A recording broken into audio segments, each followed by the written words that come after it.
Bonjour à tous. Dans cette vidéo, nous allons aborder le module de gestion de cycle de vie ou le module de déclassement. Pour commencer, il faut d'abord avoir un utilisateur qui détient les rôles pour valider ce qu'on appelle des listes de déclassement. Commençons par cette fonctionnalité. Pour ce faire, il faut aller à Pilotage, Gérer la sécurité, donc on est dans une collection, Pilotage de la collection, Gérer la sécurité de la collection. Et là, en fait, au niveau de la sécurité, nous allons faire un peu plus tard une autre vidéo qui explique comment fonctionne la mécanique de sécurité. Mais à ce niveau-là, ce que nous allons faire, c'est que nous allons choisir un utilisateur et nous allons lui affecter un rôle de gestionnaire au sein de cette collection-là. Donc, on va faire ajouter un rôle, puis on va dire gestionnaire pour l'ensemble de cette collection. Donc, je viens d'ajouter à l'utilisateur Chuck le rôle de gestionnaire. Maintenant, on peut démarrer notre processus de déclassement. Alors, c'est au niveau de la gestion des archives que se fait la gestion du cycle de vie. Pour démarrer, on clique sur le bouton déclassement. Et à ce niveau-là, nous allons être en mesure de constituer une liste de déclassement.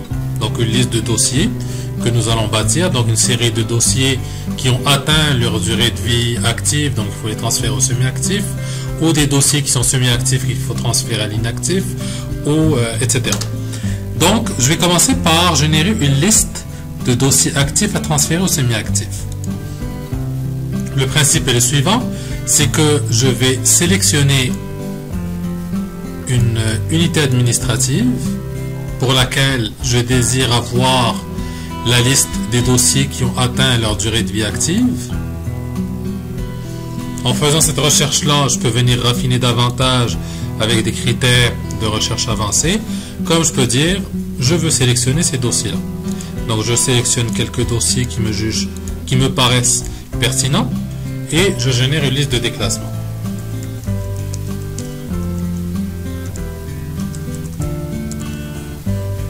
Je sauvegarde la liste. Une fois la liste constituée,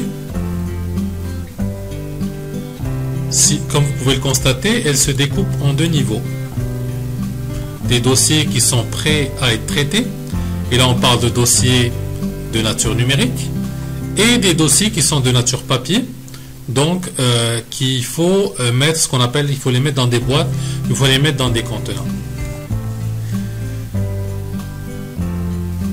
Donc pour être en mesure de changer le statut archivistique de ces dossiers-là, nous allons envoyer on a deux types de demandes, une demande de validation et une demande d'approbation. Une demande de validation consiste à dire, je demande à une personne qui travaille dans une unité administrative de donner son avis sur ces dossiers-là. Est-ce qu'on peut les passer au semi-actif? Est-ce qu'on peut les détruire, etc. Puis une demande d'approbation, c'est le rôle d'un gestionnaire. Donc un gestionnaire, c'est lui qui signe et qui approuve cette liste-là pour dire que j'autorise à ce que ces dossiers-là soient transférés à l'actif ou semi-actif. Donc la demande d'approbation puis la demande de validation et d'approbation sont pratiquement les mêmes, une avec signature, l'autre ne l'est pas. Pour sauver du temps, nous allons immédiatement faire une demande d'approbation. Donc je vais demander au gestionnaire de valider, d'approuver que je peux envoyer cette liste-là au semi-actif.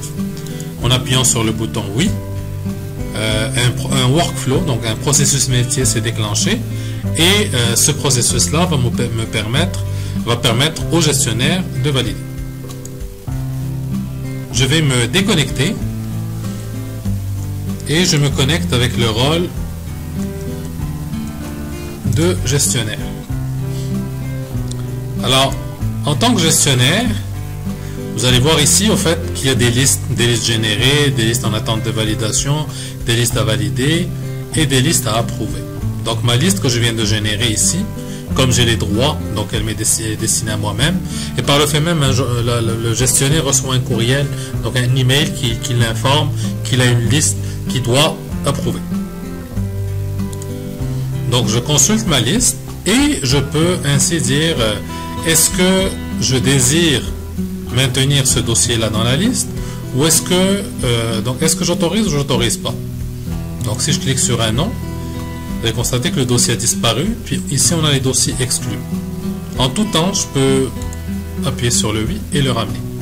Une fois que j'ai approuvé, donc j'ai dit tel et tel dossier, je suis à l'aise à ce qu'on les maintienne, je peux venir aussi faire des commentaires.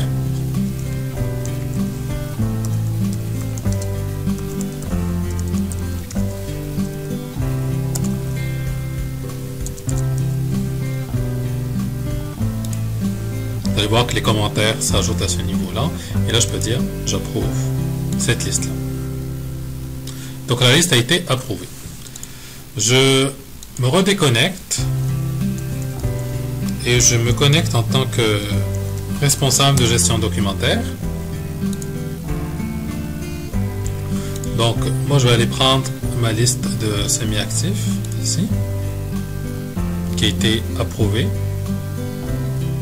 Et maintenant ce que je dois faire, c'est que je dois préparer sa mise en contenant. Donc je dois mettre ces dossiers-là dans des boîtes. Donc je peux soit créer un contenant en cliquant sur le bouton créer un contenant, et là j'ai des formats de contenant, l'identifiant, etc. L'emplacement, dans quel entrepôt il se trouve. Donc là j'ai une structure d'étagère, d'entrepôt, etc. Sa position, sa capacité, son taux de remplissage. Ou je peux aller chercher un contenant qui est existant.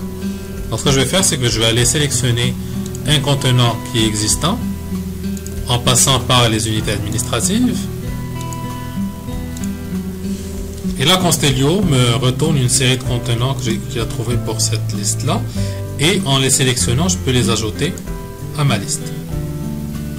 Donc mes contenants apparaissent ici. Et tout ce que j'ai à faire, c'est de sélectionner les dossiers et de les placer dans les contenants. Donc une fois que les dossiers sont placés dans les contenants, ils sont prêts à être traités. Je peux venir donner une largeur au dossier si je ne l'ai pas fait auparavant. Sinon, je sélectionne mes dossiers et je les place dans un autre contenant. Donc toute ma liste est prête et le bouton lancer le traitement, donc le bouton qui permet de changer le cycle de vie. Alors les dossiers sont actuellement jaunes, donc ils sont actifs. Et en cliquant sur lancer le traitement,